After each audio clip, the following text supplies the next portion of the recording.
আসসালামু আলাইকুম সুপ্রিয় নতুন দশম শ্রেণীর প্রিয় শিক্ষার্থী বন্ধুরা, আশা করি তোমরা সকলে ভালো আছো। তোমাদের 2025 সালে অবশ্যই বই তোমরা হাতে পেয়ে গিয়েছো। তোমাদের নতুন সালে 2025 সালে যে সিলেবাস, সে সিলেবাস অনুসারে ক্লাস শুরু হতে যাচ্ছে আজকে থেকেই। প্রথম যে অধ্যায়টা রয়েছে সে অধ্যায়ের নাম হচ্ছে সেট অফ ফাংশন।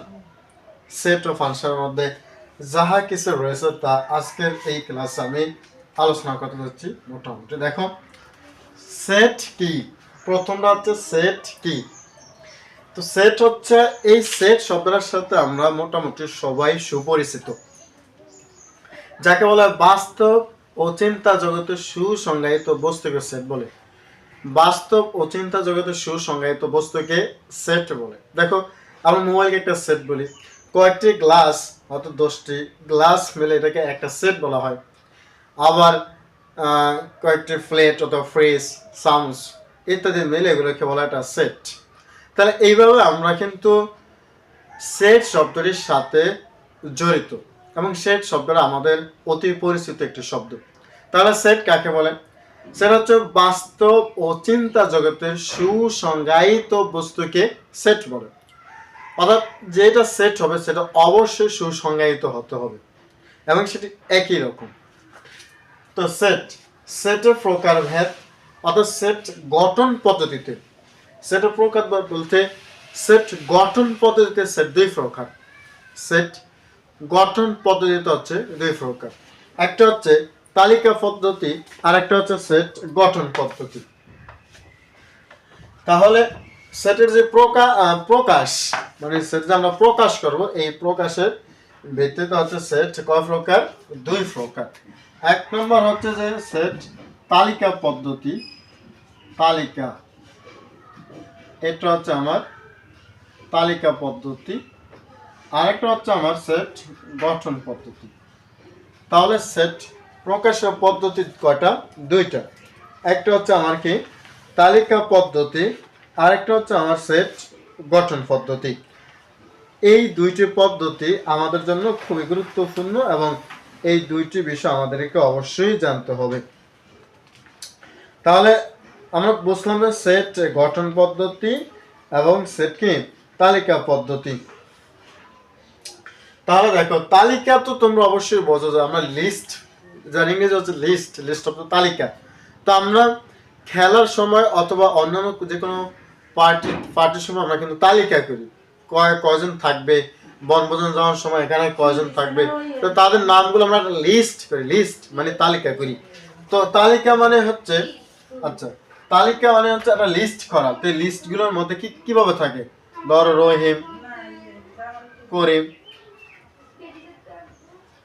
তারপরে ধরো 0, 1, 2, 3, 4 ইত্যাদি ইত্যাদি। অর্থাৎ তালিকা পদ্ধতিটা হচ্ছে এই পদ্ধতির মধ্যে আমার যে উপাদানগুলো থাকবে, এই পদ্ধতির মধ্যে আমার যে উপাদানগুলো থাকবে সেই উপাদানগুলোর মাঝে কমা কমা থাকবে। বুঝতে পারছি?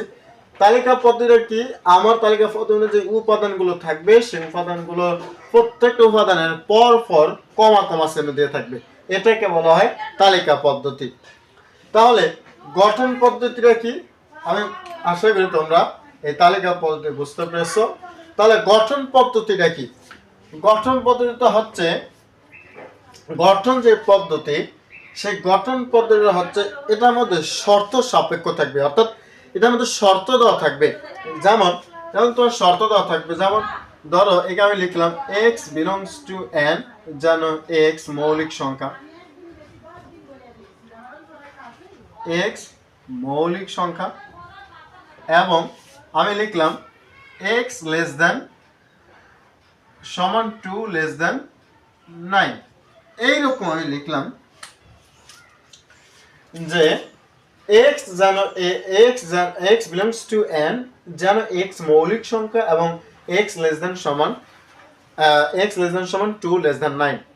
তো এই এই এই ধরনের থাকলে সেটা হবে কি গঠন পদ্ধতি। অর্থাৎ গঠন পদ্ধতির মধ্যে এরকম বাংলা কথা থাকবে, এইরকম থাকবে গঠন পদ্ধতিটা, তোমরা যেরকম দেখতেছো এইরকম একটা বাংলা কথা কিন্তু গঠন পদ্ধতির মধ্যে থাকবে, এবং সেটা খুব ইন্টারেস্টিং।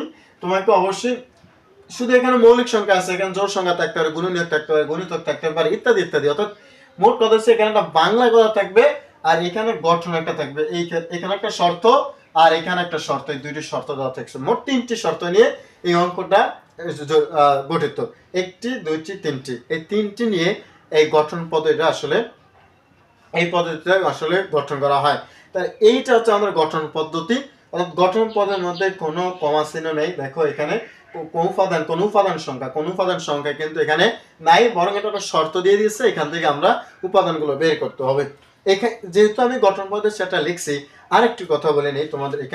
এইখানে দেখো যে এই যে চিহ্নটা রয়েছে নাম হচ্ছে বিলংস টু। এই চিহ্নের নাম কি? এই চিহ্নের নাম হচ্ছে বিলংস টু। এই চিহ্নটা হচ্ছে বিলংস টু, অথবা আমরা এটাকে এলিমেন্টও বলতে পারবো, যার বাংলা অর্থ হচ্ছে উপাদান। যার বাংলা অর্থ হচ্ছে কি? উপাদান। তাহলে এটা যদি আমি এইভাবে লিখি যে এইটা এইভাবে হয়, তাহলে ডাজন্ট বিলংস টু, অর্থাৎ উপাদান নয়। তাহলে এটা হচ্ছে উপাদান, এটা উপাদান নয়। আর এইটা এই যে এটা হচ্ছে স্বাভাবিক সংখ্যা। এন হচ্ছে কি তোমার স্বাভাবিক সংখ্যা, এক্স তো কিছুই না, এন হচ্ছে স্বাভাবিক সংখ্যা। আর এইটা তো তোমার সেই ছোটকাল থেকে জানো, এটা হচ্ছে লেস দ্যান, এটা গ্রেটার দ্যান। কিন্তু লেস দ্যান নিচে যেটা দাঁড়িয়ে সেটা লেস দ্যান সমান, আর এখানে যদি থাকে এটা আবার লেস দ্যান গ্রেটার দ্যান সমান। তাহলে এন দ্বারা বুঝতে পেরেছো যে এন হচ্ছে স্বাভাবিক সংখ্যার সেট। এন কি? স্বাভাবিক সংখ্যার সেট। আশা করি তোমরা এটা বুঝতে পেরেছো। এটা আমরা বিস্তারিত বর্ণনা অঙ্কের মধ্যে অবশ্যই করব। তাহলে সেটের প্রকার, সেট যে প্রকাশ রীতি আমরা সেটা বুঝতে পেরেছি যে তো সেট তালিকা পদ্ধতি এবং গঠন পদ্ধতি, দুইটা পদ্ধতি রয়েছে সেট প্রকাশের। এবার আসো সার্বিক সেট। সার্বিক সেটের এগুলো আমি তোমাদের সংজ্ঞায়িত করতে চাই না, জাস্ট আমি তোমাদেরকে বেসিক যে বিষয়টা সেটা আমি তোমাদেরকে দেখাতে চাই। সার্বিক সেটের যে প্রকাশ, এই সার্বিক সেটটা প্রকাশ করে সংযোগ চিহ্ন দ্বারা। অর্থাৎ দুই বা ততোধিক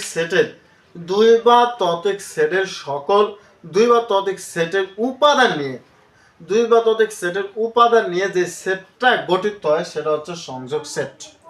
এটা হতে পারে কমন এবং আনকমন, অর্থাৎ সবগুলো উপাদান নিয়ে যে সেটটা, দুই বা ততোধিক সেটের উপাদান নিয়ে যে সেটটা গঠন করা হয় সেটা হচ্ছে সংযোগ সেট।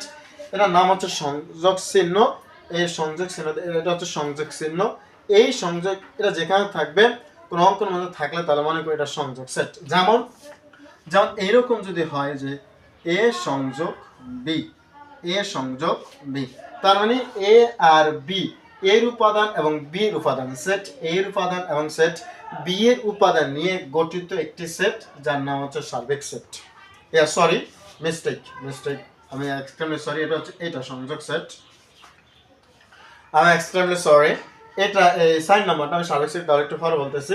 সংযোগ সেট এ সংযোগ বি, দেখেন এটা হচ্ছে সংযোগ এ সংযোগ বি, এটা আমার সংযোগ সেট। অর্থাৎ এ এবং বি সেটের, এ সেট এবং বি সেটের উপাদান নিয়ে যে একটি সেট গঠিত হয়েছে সেটা হচ্ছে আমার সংযোগ সেট। এটা কিন্তু চিহ্ন, এটা I am extremely sorry again. আচ্ছা, এই সংযোগটা দ্বারা কি বোঝায়? এই সংযোগটা হচ্ছে তোমার, এই সংযোগ হচ্ছে অথবা, এই সংযোগ দ্বারা বোঝায় কি আমার অথবা, এই সংযোগ দ্বারা কি বোঝায়? অথবা বোঝায়। অর্থাৎ এই সেটটাকে যদি আমরা ভাঙি, এ সংযোগ বি দ্বারা যদি ভাঙি তাহলে হবে এক্স যেন এক্স বিলংস টু এ, অথবা এক্স বিলংস টু বি। এইটা দ্বারা এইটা বোঝাবে যে এ সংযোগ বি দ্বারা বোঝাবে এক্স যেন এক্স বিলংস টু এ অথবা এক্স বিলংস টু বি। অথবা কেন?